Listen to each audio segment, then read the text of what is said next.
Appilikeeshinii kanatti fayyadamaa warreen intarneetni isaanii duraa dadhabaa ta'e waan arganne akkuma yeroo hunda isiniif qoonna waan ta'eef jecha warreen hogguu nuti barnoota gadhiifnee itti fayyadamuudhaaf gammadan ammallee guyyaa guyyaadhaan ni argattu gammachuu isiniin jechaadha. Warreen ammoo hogguu nuti viidiyoo gadhiifnee arrabaan jala dhaabbachuudhaaf qophooftan itti fufaa isiniin jechaadha. Hordoftoota teenya kabajamoo nageenya hin dagagne.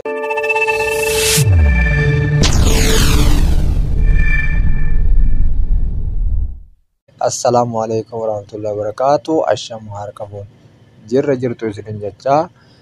Akkuma yeroo hunda beekamu appilikeeshinii guyyaadhaan guyyatti abdeet ta'u yookaan haaraa dhufan isin garsiisaa turuun kiyya ni yaadatamu.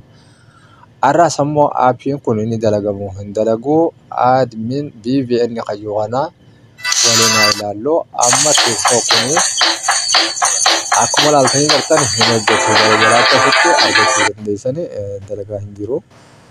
Hogguun ammoo isa kana dalasiise ni dalagamoo hin dalagu waliin haa ilaallu. Viidiyoo gabaabsuuf admin BVN qayyuu kana amma zeenumarraan kaadhaa serverii isaa hammuma kana qabu waan biraa hin qabu. Moobaayilii 60 fi 39 akkuma san ammoo zeenii fi jawwiidha firii qabu malee waan biraa hin qabu. Iraaq warri jettan silaafuu hin jirtu waan ta'eef kana dhiibnee haa bira kunnu. Anuma zeenumarra goone connect haa goonu akkuma ilaaltanii gartan mee connect goonu. Akkuma ilaaltanii gartan appilikeeshiniin kun hojii isaa itti jiranii argitanii. Amma akka reefu sanii moonii hojjetamoo hin hojjetu waliin ilaalla. Warreen arraba malee bu'aa hin qabne dura laalladhaa viidiyoo teenya laalladhaa achii booda dubbaddaa. Liivii tiktok ta'uu ni argitanii. Akkasuma immoo yoonii fi yuutuub kaseenu taateesi yuutuub warreen gadi hin seennu maal jettan ifirraa dhiisaa isinitti toluu baannaan warreen ammoo nu hordofaniif akka ifa galuuf jecha yuutuubis akka dalagaa jiru ni argitan hordoftoonni kabajamoo. Ammoo hogguu dhuftan viidiyoo laayik godhuu yoo xiqqaate viidiyoo laayik godhuu hin dadhabinaa isiniin jechaadha.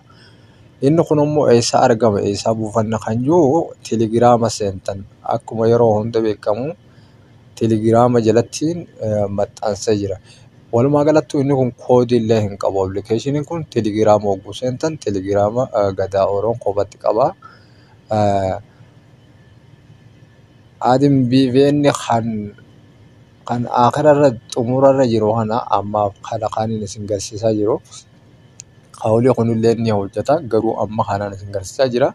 Isin as to'attanii bifa kanarraa install godhuudhaan bifa salphatti gabbuufachuu dandeessan.